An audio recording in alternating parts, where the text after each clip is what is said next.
রং শেষ হয়ে যাওয়া এই পিচ্চি কাঁচের বোতলগুলো আমাদের সবার কাছেই প্রায় আছে। চলেন আজকে এটা দিয়ে একটা ডিআইওয়াই শোপিস মেক করা যাক।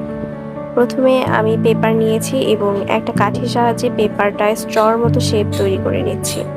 খেয়াল রাখতে হবে এই পেপারের স্ট্রগুলো যাতে লুজ না হয়ে স্ট্রং হয়।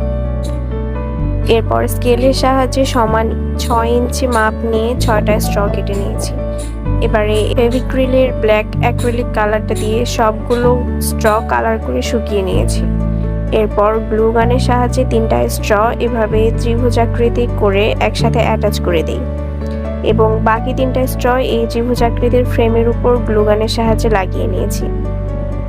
এরপর পাটের সুতার সাহায্যে ঝুলিয়ে দিয়েছি স্ট্যান্ডের মাঝ বরাবর এবং আর্টিফিশিয়াল কয়েকটা পিচ্চি ফুল দিয়ে দিলাম গোটার মধ্যে।